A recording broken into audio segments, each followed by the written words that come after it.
ఉంటుంది. ఎందుకంటే ఆయన ఒకసారి సామెతల గ్రంథం మీరు ఒకసారి చూడండి. సామెతల గ్రంథం 8వ అధ్యాయం.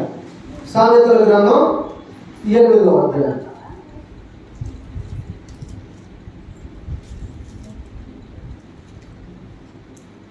22వ వచనంలో పూర్వకాలమందు తన సృష్టి ఆరంభము తన కార్యములలో ప్రధానమైన దానిగా యెహోవా నన్ను కలుగజేసెను. అనాది కాలం మొదలుకొని మొదటి నుండి భూమి ఉత్పత్తి అయిన కాలములకు పూర్వం నేను నియమింపబడితిని. ప్రవాహ జలములు లేనప్పుడు, నీళ్లతో నిండిన ఓడలు లేనప్పుడు నేను పుట్టితిని. పర్వతములు స్థాపింపబడక మునుపు, కొండలు పుట్టక మునుపు, భూమి దాని మైదానములైన చెయ్యక మునుపు, నేల మట్టిని రవ్వంతయు సృజింపక మునుపు నేను పుట్టితిని. ఆయన ఆకాశ విషయాలను స్థిరపరిచినప్పుడు, మహాజలముల మీద మండలములను నిర్ణయించినప్పుడు నేను అక్కడ ఉంటిని. మహాజలముల మీద మండలములను నిర్ణయించినప్పుడు, మహాజలములు ఉన్నాయి.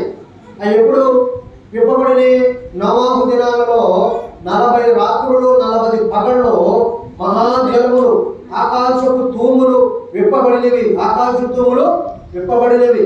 40 రాత్రులు 40 పగళ్ళు ప్రచండమైన వర్షం అనేది కురవడం అనేది ప్రారంభము అయింది.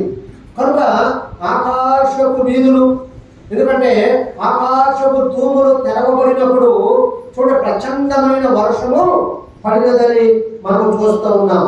మహాజలముల మీద మండలములు నిర్ణయించినప్పుడు నేను అక్కడ ఉంటిని.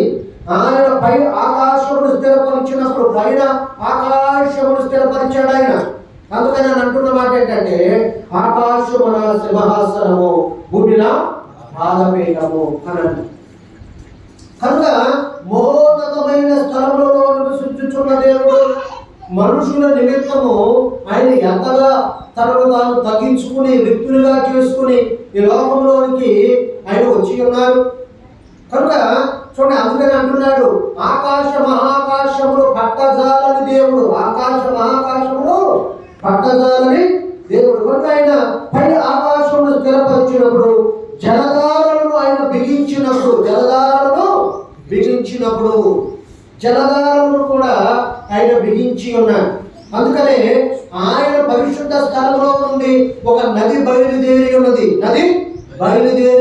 చెప్పాడు.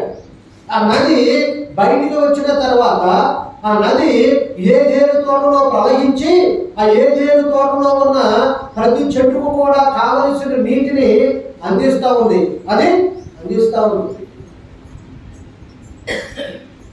ఆ తోట చెట్లలో ఉన్న ప్రతి చెట్టుకు కూడా నీరు సేద్యము చేయడానికి, ఆ చెట్లు బ్రతకడానికి.